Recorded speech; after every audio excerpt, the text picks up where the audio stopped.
Welcome to Why We Podcast with your host, Vik Rajan, where attorneys, accountants, coaches, and clients share how their show helps their clients, their audience, their guests, and their own practices. You can watch episodes on YouTube and listen through Apple Podcasts, Google Podcasts, Stitcher, Spotify, and more. For the live stream and prior episodes, go to videosocials.net/whywepodcast. Have you ever thought about hosting your own podcast? Already host one? Do you like to be featured on other people's podcasts? Come to our next show host networking event and introduce yourself to dozens of podcast hosts who interview subject matter experts like you. You can RSVP for free at videosocials.net/showhosts. Now here's the host of Why We Podcast, Vik Rajan.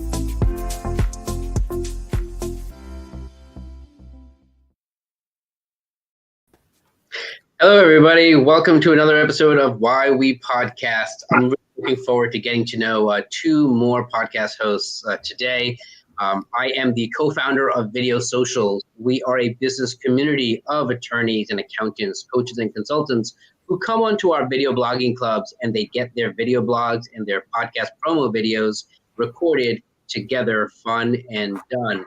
It's a really fun community. Many of our members have actually gone on to be podcast hosts. Some of them have come on to this show as guests. And this show is very much kind of for my benefit, and I'm looking forward to it also benefiting those of you watching and listening. This enables me to learn from folks like Joe and John and to learn how it is not only why they started their shows, but how it's grown, how it's benefited not only themselves, but how it's benefited their audience, which could include potential clients. We'll get to know that process, and how their show has, of course, benefited back to them and their businesses, which is a great place to start kind of getting to know them as people and practitioners and how, why, and when they started their show. Joe, it's good to talk to you again. Great to see you, Vikram. Thank you for having me on the show. Sure. And John, we're going to get to you in a moment. But Joe, before we even talk about your podcast and your show, talk to us about what you do professionally, and then we'll talk to John about what he does professionally. Yeah, so I have a business that works with solopreneurs and coaches and knowledge-based solopreneurs. I help them stand out from the crowd and create a unique signature program so that they can take their clients through a step-by-step process and get results faster, more efficiently, more effectively for their clients. And so is it across all sectors? I mean, what does it mean that they're a solopreneur, but you could be solo doing a lot of different things? Is there a specific type of sector or type of business professional that you tend to work with? Yeah, so I like to say a knowledge-based service worker. So it could be a piano teacher, right, or it could be someone who runs a piano school and then wants to, has had success and wants to then coach other folks who want to have a piano school or a language school, or they could be a tutor or business coach or a health coach. If they're involved in taking their clients from A to B, then what I help them do is codify their knowledge, their experience, and their expertise so that they can have a step-by-step process for their clients and get better, faster results. So when you talk about that signature program, that's not necessarily like turning it into a course per se. It could even be like an operational system internally. Is that what you mean? Or it could be a course. It could be an operational system. Most of the time, what I work with, it's a system of guiding their clients. Okay. So I guide my clients through a step-by-step program so that they can create and then have their own step-by-step program that talks to their knowledge, to their ideal clients. And what's the benefit of that?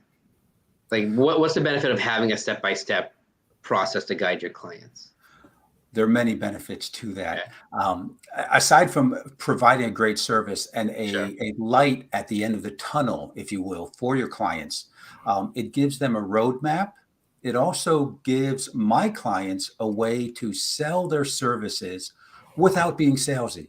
So they can show the client the exact roadmap, the process, and most people don't do this.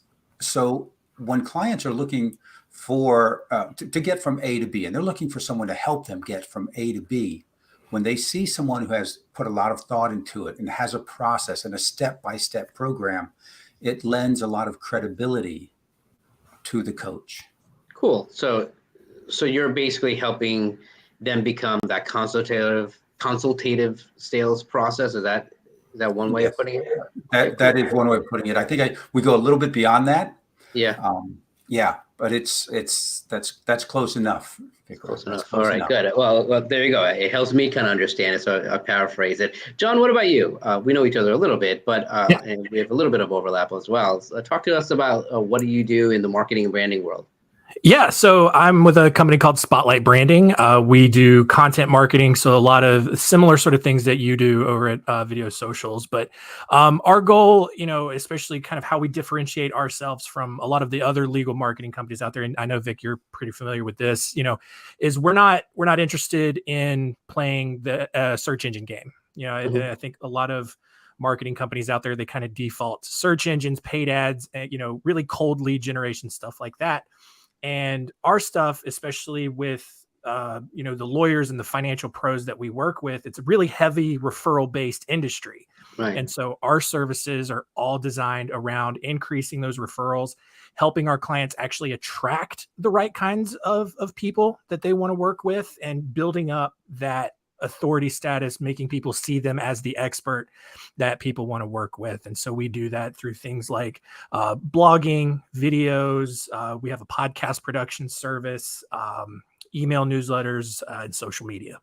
That's cool. So I'm going to start with you, John, and then we'll go back to Joe. So when did you start your show, John, and why? Like, what was the light bulb moment of like, hey, I ought to have a podcast? Like, what was going on there? Yeah. So at least with Spotlight Branding, we actually have two podcasts that we run. First one, the Law Firm Marketing Minute, was actually started by the owners of the company back in, probably 2016, 2017. So like pretty early on, right as podcasting really started to take off and get really popular. But they're business owners, and a stereotypical trait of those entrepreneurial types is struggle to follow through and keep things going consistently. My business partner Mark, we very often talk about starters and finishers, and I'm definitely a starter, so I get it. So always full of ideas, and so you get something off the ground, and then you get something else going, and you only have so much time, right? And so I took over our internal marketing in 2019, and up until that point, Law Firm Marketing Minute was kind of sporadically getting published. And so I was like, hey, I'm going to do this. I really enjoy, kind of podcasting. I dabbled in it back when I was in college 10 years before. And, back before everything was like really pretty primitive, but I still enjoyed it. I like that idea of just kind of having that broadcast sort of environment. And so I took Law Firm Marketing Minute, I ran with it, started, publishing episodes weekly. And then, I really started seeing the value of shows like this interview style stuff, being able to expose our audience to other perspectives and insights, even if it's, whether it's something that we had not really talked about before, or if it's something that kind of validates the message that we continue to preach to our audience. And so, building those relationships with our own network. And so I launched Center Stage at the start of 2021. And so we've been doing that every week as well. And it's just, finding people, I've had Joe on the show. I do have you on my short list. I know we haven't coordinated anything yet, but, having people on, other experts, just talking about marketing and business development related challenges that I think most solo and small firm owners face. And so the difference between Law Firm Marketing Minute and Center Stage is that Law Firm Marketing Minute, and correct me if I'm wrong, sounds like more of a solo presentation type podcast, right? It's kind of that format.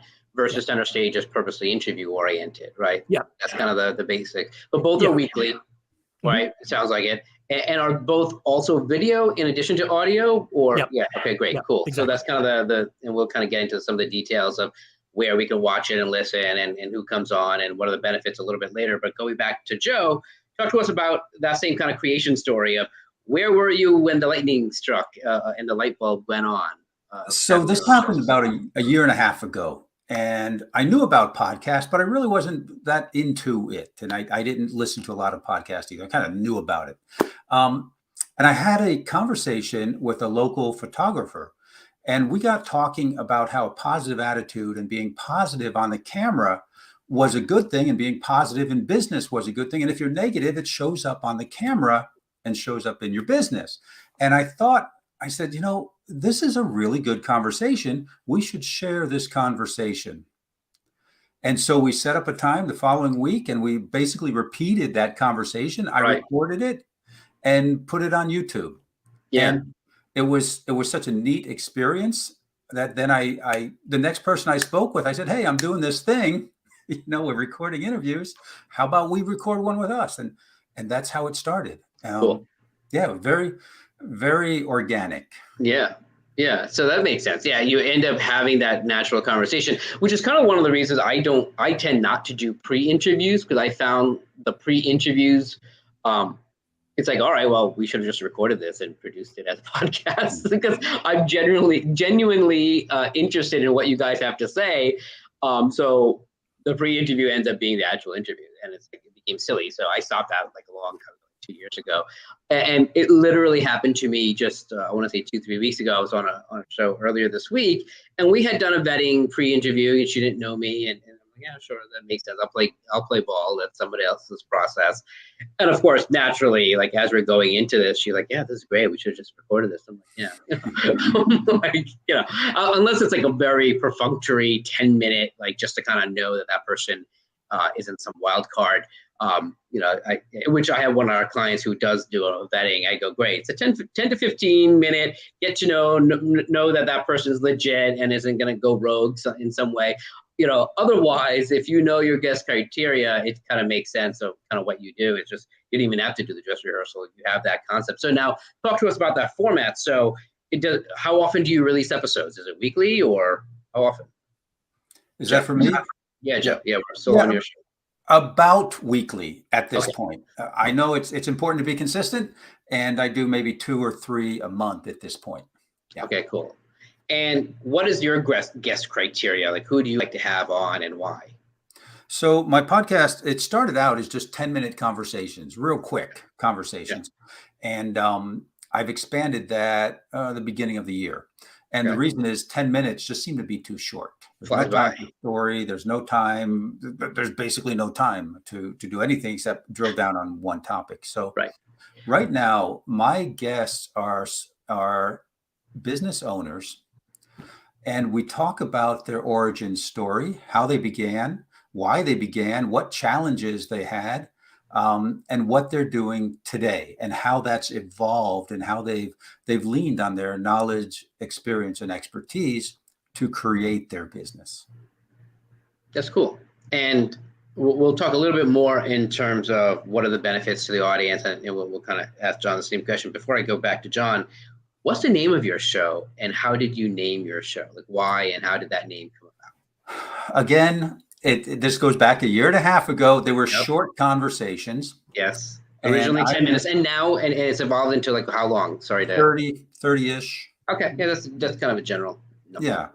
And so I named them Espresso Jams.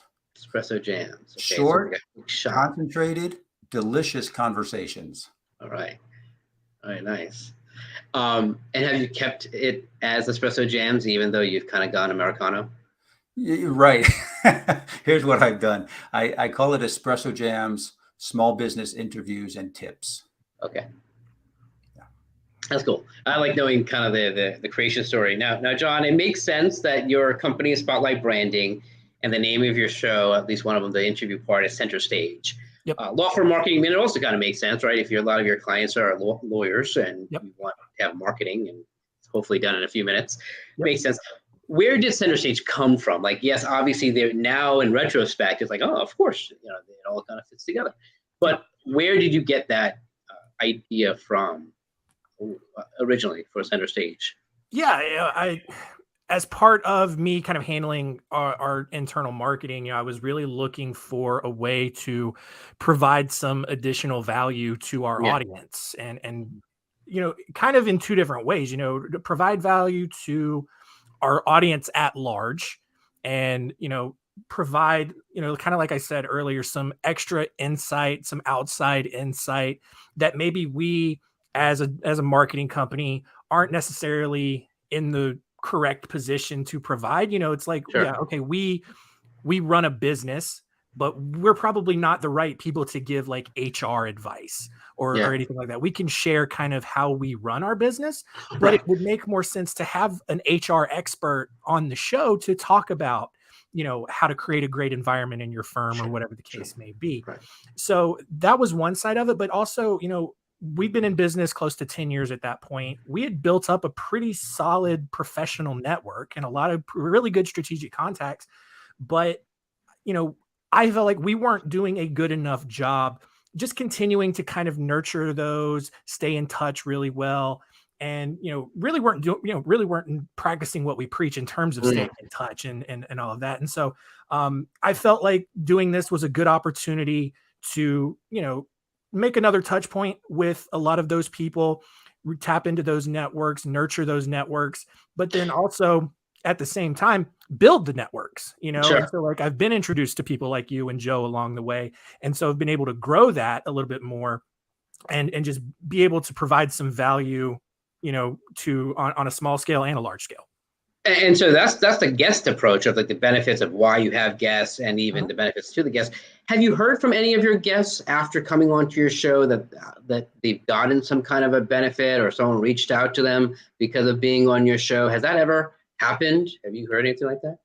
Yeah, I haven't heard back like in any kind of specific instance where it's like, hey, I was able to get clients on your show, but I've heard from a couple of people where it's like, hey, I've been on your show. I've had some people kind of reach out and now they're kind of following me and I've had some conversations with them. And so, if it got to the point where they got business and they won business from it, I wasn't aware of it, but I've still kind of heard at least immediately in kind of the early stages that, hey, they were able to grow their audience by coming on and getting their name out on our show.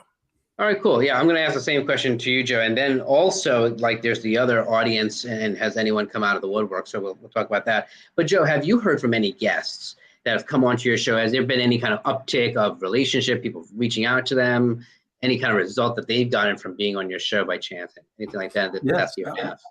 Yeah, Vikram, what I've heard is that they have, it's grown their network. So they've made some connections, they've had some conversations, they've gotten invites to be on other podcasts. They've got some views on their social media and continue the conversation. So nothing specific as far as did they get clients. I can't respond to that because I haven't heard anything back. Yeah, it's one of the things that we'll end up doing as part of our process is having that post-episode review meeting. We just call it PERM. It's a nice simple acronym, and it's kind of purposely, right? We want to know that, all right, guests come onto our show or guests come onto our clients' shows. All right, what is that ROI for everyone? It doesn't need to be dollars and cents right away, but there's some type of result where thank you to each of you, right? You're spending already almost 20 minutes of your time with me and for the show. And you're helping me create content. I'm hopefully helping you create content. So it's a co-creation in that sense. But I want to make sure it's worth your time. And likewise for our clients and for our clients' guests, where they're hosting their own podcast, that, all right, what is that ROI of time?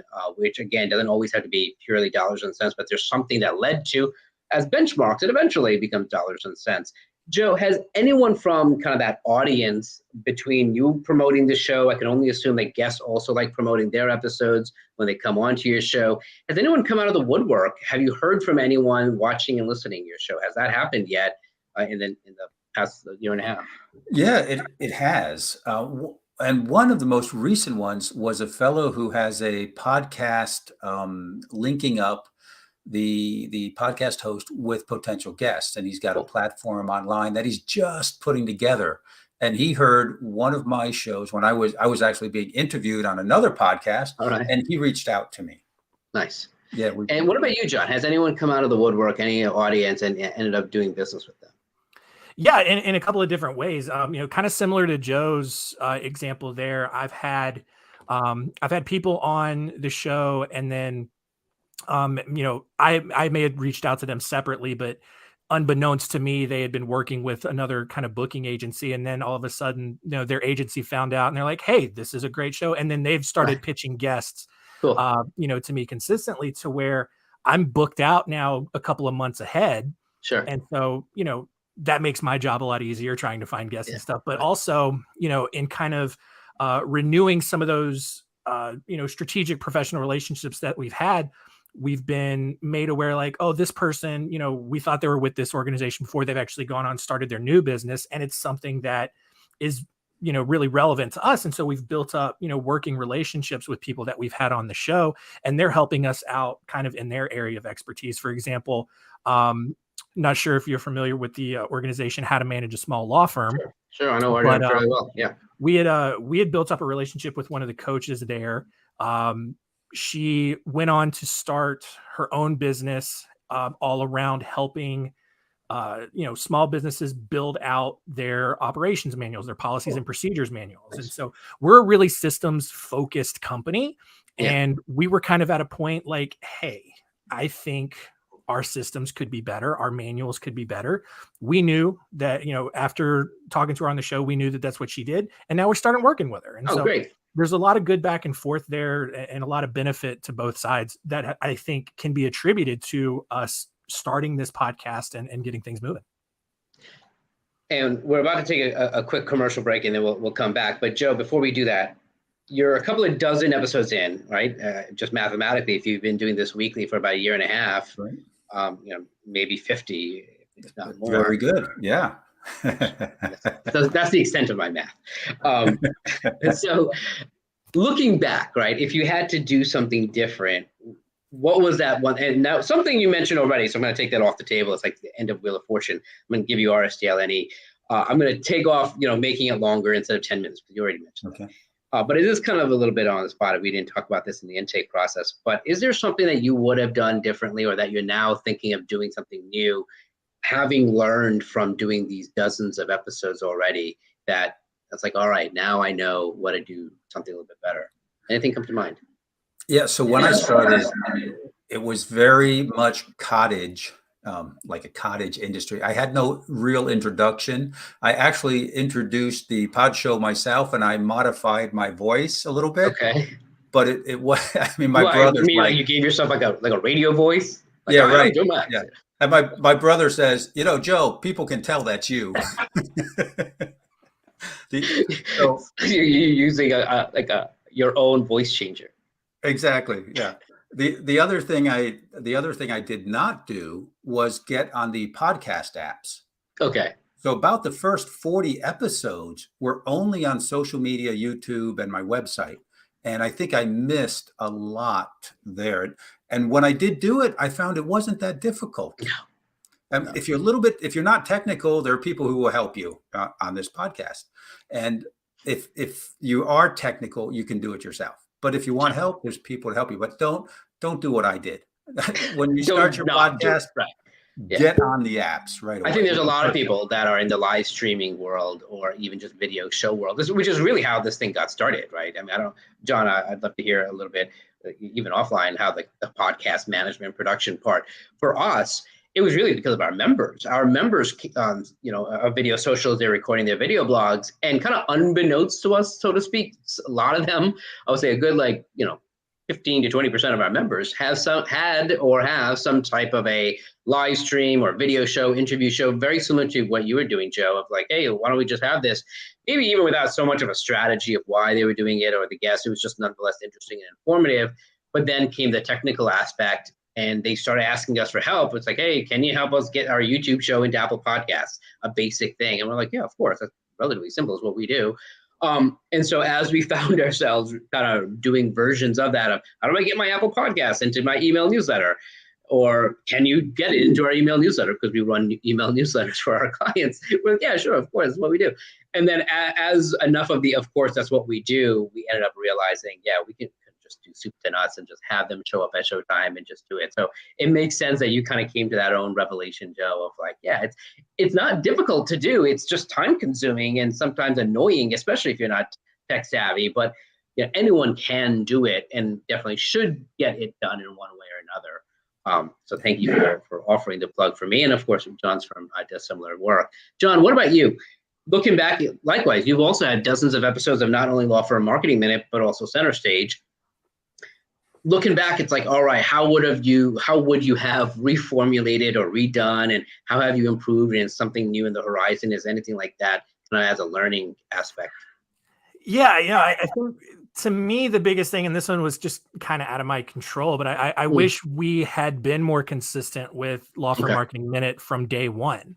Yeah. Kind of like I said, we would, Mark, our owner, Danny Decker, the business partner at the time, they would record, 4 episodes at a time, Sure. when top of mind, when they were focusing on it, and then they would get busy with a bunch of other stuff. Yeah. And then we might go, 3, 4, 6 weeks without publishing an episode. And, when I took it over in 2019, I mean, even then, we were averaging, close to 500 downloads per episode. Yeah. And so part of me just wonders, like, if we had been able to, publish consistently and being able to promote each new episode consistently over time, how much bigger could the show have been up until that point?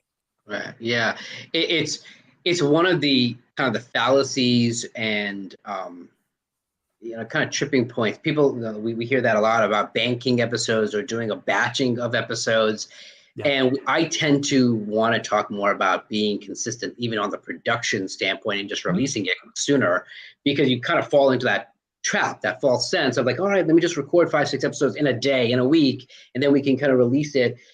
It's like, all right, let me just go to the gym 5 times today and then not go to the gym for the next 5 weeks. And it's like, well, there's something to be said of like, doing your 100 push-ups and then not doing it for a couple of days. But and I'm totally out of shape, so I'm definitely not an expert, but my conjecture is that it's probably better to do, let's say, 20 push-ups or 20 sit-ups every day and do it consistently rather than 100 and then not doing it for a couple of days. Because, mathematically, it's the same. Sort of, but not really. I think there's a better aspect and a better habit process that I think you're talking about, John, of kind of being on that consistent production and thus consistent release and publishing aspect. So that I can totally see that as being kind of getting into the groove, and that makes sense. Yeah. Let's take a quick commercial break. When we come back, obviously we want to hear, where can people watch and listen to your shows? That's kind of been lost, so I want to get that going. And I'd love to hear about shows that you're a raving fan of, because if you're like me, you know other show hosts and are fans of other people's podcasts. But let's take a quick commercial break, and we'll come back and wrap it up with those questions. Do you want your own podcast like this one? My team will do all the grunt work for you. Just show up, smile, and enjoy talking to your potential clients and referral relationships. Go to videosocials.net/govip to watch our 9-minute webinar for all the details. Are you a busy lawyer, coach, consultant like me? You should have a podcast done for you to get you more clients, impress your colleagues, and it becomes your perpetual referrals flywheel. We find you the right guests. We schedule your guests, handle all the podcast tech, get you into Apple Podcasts, Google Podcasts, YouTube, LinkedIn, Facebook, Instagram, and more. Done for you. Go to videosocials.net/govip to watch our 9-minute webinar for all the details. Now back to the show. And back with John and Joe. And that's very much kind of my call to action that I have with my podcast, right? People can get to know us through that freebie. Do either one of you, and I'll kind of ask individually, first of all, do you offer any kind of a lead magnet or a freebie or offer on your podcast, John? Do you have any kind of a commercial where you kind of break to something that's about Spotlight? Yeah, we haven't built any sort of like standard call to action yet. It's kind of depends on what we've got going on at the time.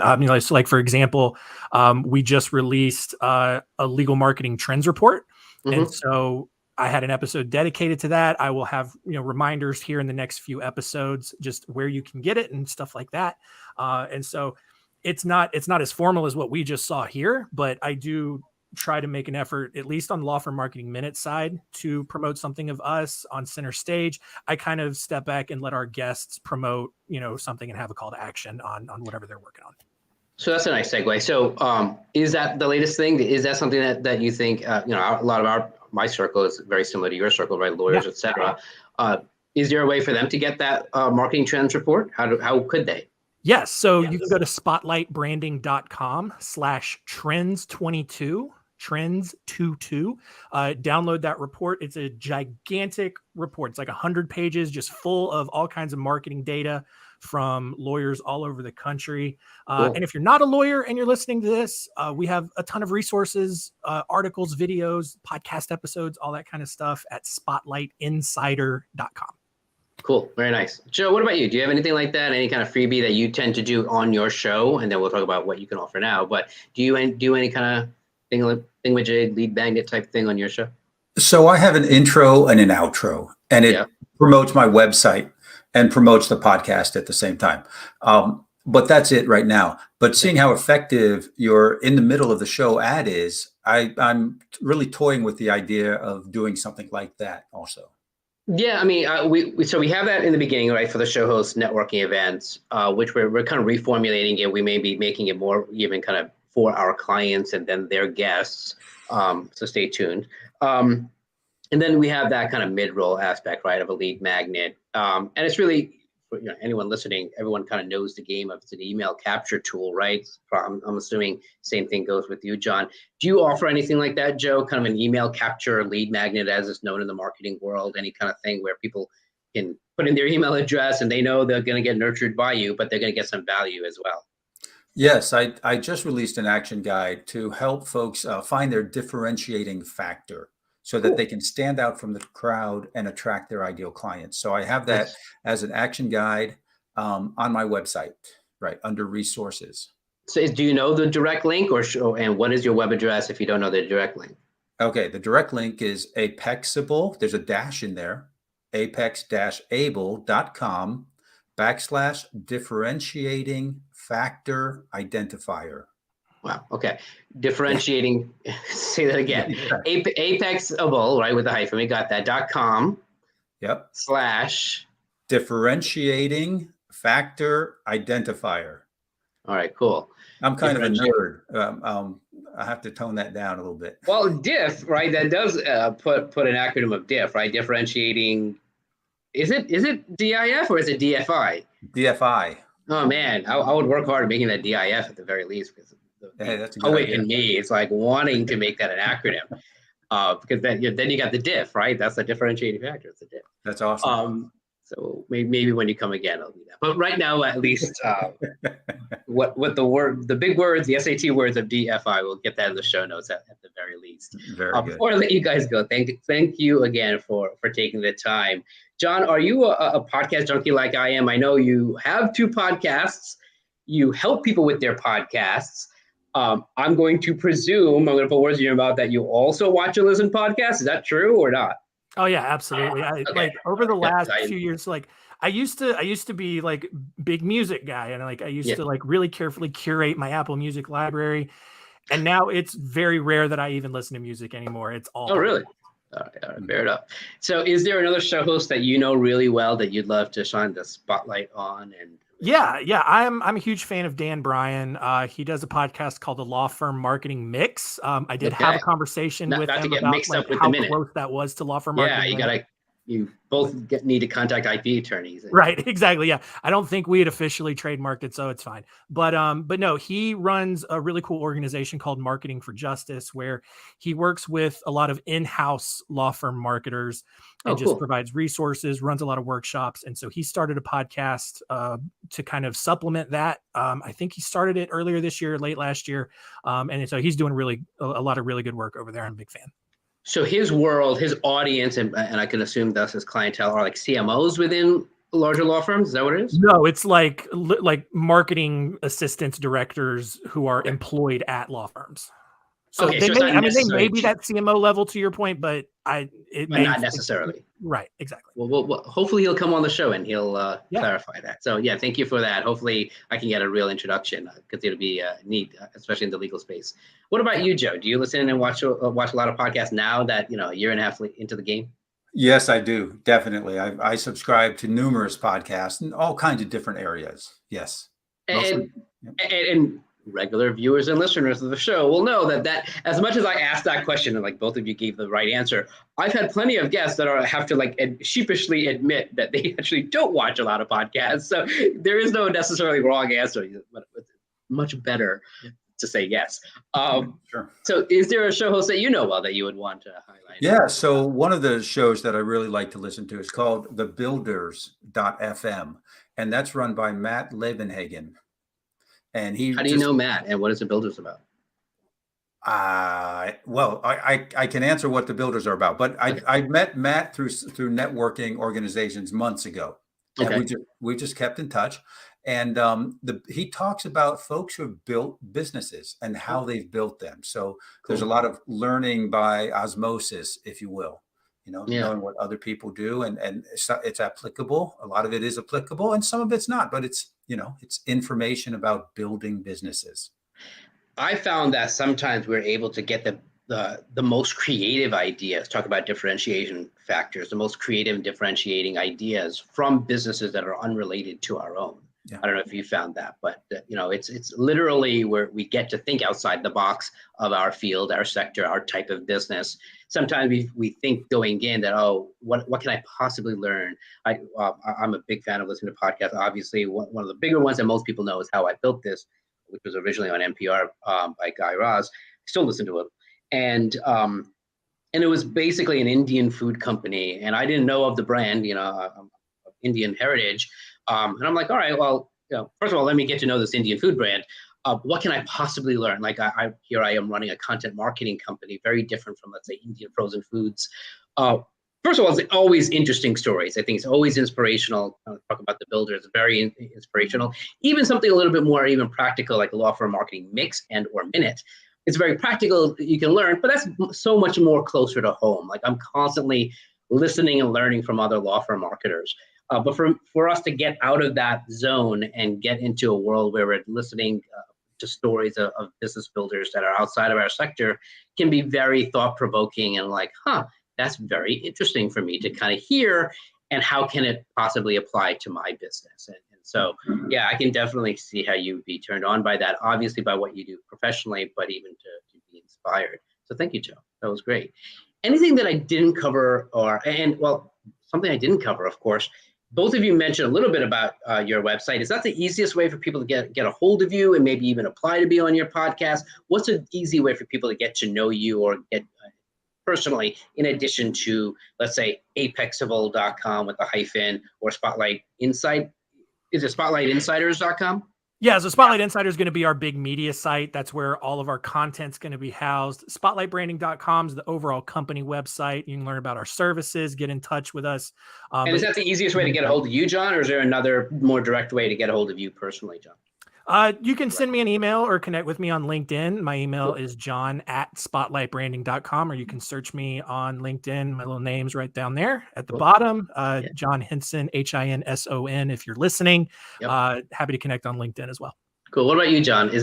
What about you, Joe? Is there a direct way of reaching you? So the best way, maybe the simplest way, is at apexable.com.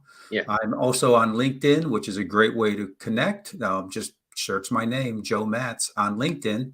And my show is on my website. My courses are on my website. And the soon to be renamed DIF is on my website. Yeah, well, the bill and the invoice is in the mail. But that's great. Thank you so much, Joe. Thank you so much, John, for being part of the show. Again, for those of you who don't yet know, my name is Vik Rajan. I am, in addition to hosting this podcast, the co-founder of Video Socials. As we've mentioned throughout the program, we help our members who are attorneys and accountants, lawyers, I said lawyers, but coaches and consultants. We help them with their content, much similar to John, but in different ways, right? So our video blogging clubs is a fun atmosphere for our members to get together, get their video blogs recorded, get their podcast promo videos recorded together, fun and done. And then we also have a management service for VIP, for video interview podcasts. You can get to know us through videosocials.net or videosocials.vip for video interview podcasts. Until next time, we stream live Fridays, 1 p.m. Eastern on LinkedIn, YouTube, as well as my Facebook page. But you can also, of course, listen to the show like you can listen to Joe and John's show. And of course, I mentioned Joe's show now, especially on all the major podcast platforms. So we will talk to you and hear from you at that point. Thank you very much for listening and watching. Very good.